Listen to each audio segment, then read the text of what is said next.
अस्सलाम वालेकुम, क्या हाल चाल है जी। यहाँ पे मैंने जो कपकेक्स बनाए हैं चॉकलेट कपकेक्स हैं और ओवन के अंदर बड़े अच्छे से इनके डोम बन रहे थे जो मैंने आपको दिखा रही हूँ सामने। इनको फ्लैटन करने के लिए मैं नेपकिन का यूज़ करती हूँ। जैसे मैं अपने कपकेक की टॉप को भी गरम गरम कपकेक्स या केक के ऊपर नेपकिन को मैं रखती हूँ और उस पर अपने हाथ को स्प्रेड करती हूँ तो इनके जो डोम है वो अंदर की तरफ प्रेस हो जाते हैं।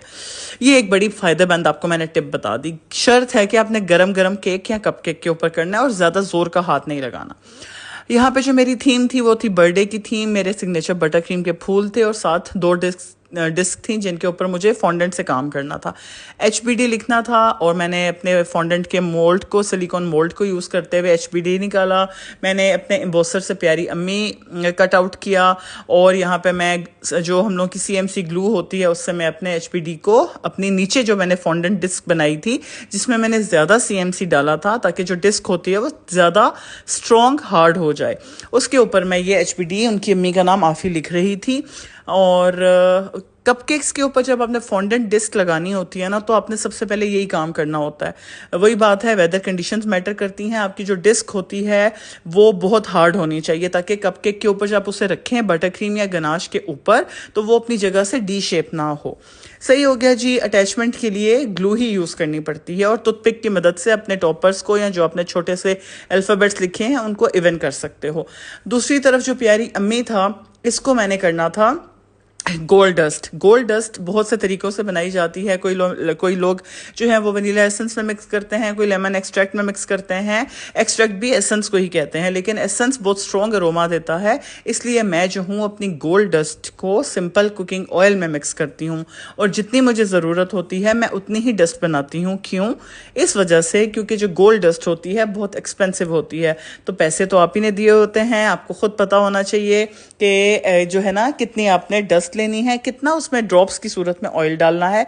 ज़्यादा रनी भी नहीं कर देना कि आपकी चीज़ जिस पे आप अप्लाई करो तो वो ख़राब हो जाए, जैसे यहाँ पे मेरे साथ हुआ। क्योंकि गर्मी काफ़ी थी और इस टाइम मेरा जो प्यारी लिख रही थी मैं उसके ऊपर गोल्ड कर रही थी तो मेरा जो एक ब्रश का हल्का सा जो था ना स्प्लैश गोल्ड का वो प्यारी अम्मी की साइड पे निकल गया था। तो इसको फिर मैं रिमूव कर रही थी तो जो हम लोग का टिश्यू पेपर होता है इसको फोल्ड करके हल्की सी कॉन बना के तो मैंने उससे वो गोल्ड को निकाल लिया। क्योंकि ऑयल बेस्ड है ना तो टिश्यू ने ऑयल एब्जॉर्ब कर लिया।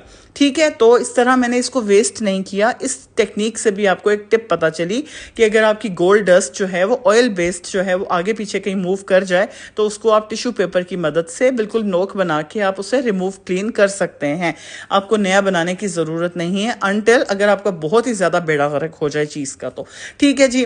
यहाँ पे मैंने अपने कपकेक्स को कैविटी किया, गनाश भरा और उनकी मैं कैप्स को वापस ऊपर लगा रही थी। और इसके बाद जो है ना मैंने अपने कपकेक्स को ज़्यादा फ्लेवर इन्हेंस करने के लिए गनाश से टॉप भी कर दिया था। फिर मेरी बारी आ गई जी। यहाँ पे जो आपको प्लेन कैनवस नज़र आ रहा है ये मैंने अपनी तरफ से सेटिंग की थी कि मैं दिखाऊंगी कपकेक्स ऊपर रख के, लेकिन वो थोड़ा मुश्किल हो गया था। यहाँ पे मैंने जो है अपनी बटर क्रीम को कलर करना था। कलर करने के लिए भी ना आपको खेलना पड़ता है। अभी मैंने आपके सामने यहाँ पे मैंने डाला पिंक कलर। ठीक है, पिंक कलर के साथ मैंने इसकी मिक्सिंग शुरू की, मिक्सिंग की, लेकिन मेरी मर्ज़ी का रंग नहीं आया। फिर मैंने इसके अंदर मज़ीद रंग डाला। क्योंकि बटर क्रीम है, ऑयल बेस्ड होती है, ऑयल सोलेबल कलर्स ही डालने पड़ते हैं। ठीक है, अगर आप इसके अंदर कोई आप वाटर बेस्ड कलर डालेंगे तो वो इसमें मिक्स नहीं होगा क्योंकि आपकी जो बेस है वो ऑयली है। ठीक है, शॉर्टनिंग बेस्ड है, बटर बेस्ड है, तो इस वजह से आपकी मर्जी का रंग समटाइम थोड़ी देर से ही आता है। अगर आप पहले ही इकट्ठा ही ज़्यादा सा रंग डाल देंगे तो आपको फिर रंग को हल्का करने के लिए मज़ीद बटर क्रीम वेस्ट करनी पड़ेगी। जबकि बटर क्रीम वेस्ट नहीं होती है, जो भी आपकी बटर क्रीम बचती है एयरटाइट कंटेनर में डाल के फ्रीज़र में घुसा दें। 2 महीने तक आपकी बटर क्रीम सिक्योर रहती है। जब आपने यूज़ करनी हो उससे निकालें, उसको रूम टेम्परेचर पे डीफ्रोस्ट करें, स्पैचुला लगाएं, बीटर चलाएं, A1 बटर क्रीम आपकी बन जाएगी। ठीक है, और अभी यहाँ पे मेरी मर्जी का रंग नहीं आ रहा था तो मैं इसमें और रंग डाल रही थी और फिर अपने बाजू को चला रही थी कि मेरी मर्जी का रंग आ जाए। तो थोड़ी देर की मेहनत के बाद मेरी मर्ज़ी का रंग आ गया। और फिर यहाँ पे मैं आप लोगों को अपना एक फूल बनाना बताऊंगी, और आज मैंने अपने कैमरे की सेटिंग सही की थी। तो आई होप आपको जो मैं अभी फूल बनाना बताऊं वो आपको समझ आ जाए, और आपको जो मैं छोटी छोटी अपनी 5-6 मिनट की 8 मिनट की वीडियो में जो टिप्स एंड ट्रिक्स देती हूँ, ये मेरा ज़ाती एक्सपीरियंस होता है। मुझे मेरी किसी टीचर ने नहीं सिखाया था, ये मैंने अपनी गलतियों से खुद सीखा। जो बेसिक मुझे टीचर ने सिखा दिया, बता दिया, और बहुत सी चीज़ें आई स्वेयर मैंने किसी उस्ताद से नहीं सीखी। मैंने अपने ही, जब आप काम करने लगते हैं ना, तो आपको काम करते करते नई नई चीज़ें आप एक्सप्लोर करते हो। बात वही हो जाती है, एक्सप्लोर कैसे करते हो? अपनी गलतियों से। खैर जी, यहाँ पे मैंने अपने गनाश्ड टॉप्ड कपकेक को अपनी जो पाइपिंग बैग में मैंने जो मर्जी का अपने रंग बनाया था उससे मैंने पाइप करना शुरू किया। जो मैंने नोज़ल ली वो मैंने कर्व वाली नोज़ल ली थी, हल्की सी कर्वी नोज़ल थी। अपनी मर्जी से मैं बना रही हूँ। उस दिन कोई साहब मेरी प्रोफाइल पे आए, उन्होंने कहा फूल अच्छा नहीं बना रही, फूल ऐसा नहीं बनता।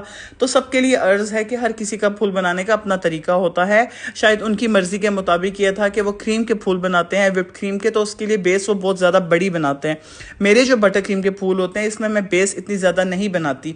अब आपके सामने मैंने जो जो किया है वो आप देख लें, बेशक वीडियो को रिवाइंड करके देख लीजिएगा। मैंने पहले छोटी सी बेस बनाई ओवरलैपिंग की पेटल्स की, देन मैंने एक और सर्कल बनाया बटर क्रीम का। तो मेरे हिसाब से मैं चलती हूँ। वो मुझे बता रहे थे कि फूल के लिए आपने नोज़ल सीधे हाथ को सीधी तरफ मूव करना है। मेरे हाथों की मूवमेंट लेफ्ट तरफ आती है, मेरे हाथ इस तरह से चलते हैं। तो हाथ चलते चलते चलते ये प्यारा सा कपकेक बुके रेडी हो गया। और इसके ऊपर जो मैंने फॉन्डेंट के डिस्क आपको बताया, जिसमें मैंने प्यारी अम्मी को गोल्ड किया, इसमें भी काफ़ी टिप्स एंड ट्रिक्स मैंने आपको बताई। आई होप आपको मेरा ये छोटी सी वीडियो अच्छी लगी होगी और कलर कम्बिनेशन भी अच्छा लगा होगा। Thank you.